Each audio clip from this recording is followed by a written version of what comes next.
मनुष्य का जीवन क्या है। श्री कृष्ण भगवान कहते हैं मनुष्य का जीवन क्या है।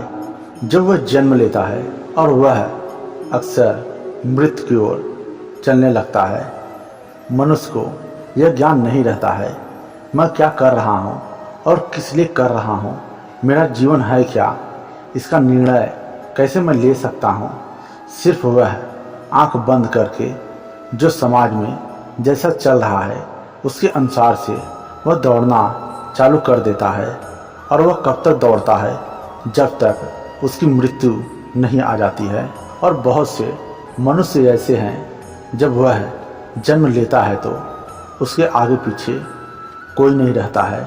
वह यही सोचता है, हे ईश्वर, हे परमात्मा, मुझे सुख शांति दे, मुझे दौलत दे, मुझे धन दे, जिससे मैं अपने जीवन में आगे बढ़ सकूं और सभी सुखों का आनंद प्राप्त कर सकूं।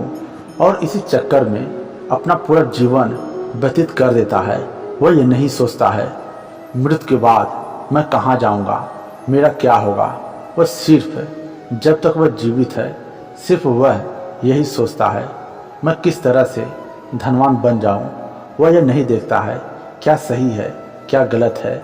वह गलत कर्म पर गलत कर्म करते चला जाता है और वही उसका कर्म आगे के पूरे जीवन को खराब कर देता है। फिर वह मनुष्य जन्म पे जन्म लेते रहता है, कई कई योनियों में भटकता रहता है। मनुष्य का ही एक ऐसा जीवन है जो इस शरीर के माध्यम से ईश्वर से मिला जा सकता है, उनसे ज्ञान प्राप्त किया जा सकता है, लेकिन उसके लिए वह क्रिया करना पड़ेगा, उस ईश्वर परमात्मा को याद करना पड़ेगा जिससे आपका मार्गदर्शन प्राप्त हो सके। और ऐसे गुरु की आवश्यकता पड़ेगी जो आपको सही मार्गदर्शन दिखा सके, बता सके और आपको पूर्णता तक पहुंचा सके। ऐसे गुरु की तलाश तो आपको ही करना पड़ेगा, क्योंकि आप जिद करके उस ईश्वर परमात्मा से इस पृथ्वी लोक पे आए हैं यहाँ के सुखों आनंदों को देखकर भोगने के लिए। लेकिन आप यहाँ पे आते ही उस ईश्वर परमात्मा को भूल जाते हैं और यहाँ के भौतिक चीज़ों में इतना उलझ जाते हैं कि आपको कुछ भी याद नहीं रहता है कि मेरा जन्म हुआ किस लिए है और मुझे अंत में जाना कहाँ है। आपके जीवन का ईश्वर ही शुरुआत है और ईश्वर ही अंत है। इन्हें पाना ही मनुष्य का परम लक्ष्य होना चाहिए। अगर यह आपके जीवन में नहीं है तो आपके जीवन का होना निस्वार्थ है, किसी काम का नहीं है, क्योंकि वह ईश्वर परमात्मा ही आपको बनाया है। ये जो आपका शरीर है उसके ही अनुसार से चल रहा है, उसका ही प्राण, उसकी गति आपके शरीर में दौड़ रहा है। सिर्फ आपका मन आपको पूरी तरह से नचाता है। जिस तरह से मन आपकी अपेक्षा करता है उस तरह से आप घूमते चले जाते हैं, वह क्रिया करने लगते हैं।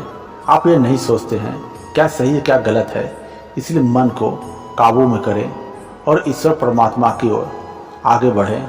सिर्फ वही आपको सब कुछ दे सकते हैं और कर सकते हैं। अंत में जाना वहीं पर है। अब कितना जन्म लेकर कितना कितना योनि में भटकने के बाद आप ईश्वर के पास पहुंचते हैं, वह सब कुछ आपके ऊपर निर्धारित करता है।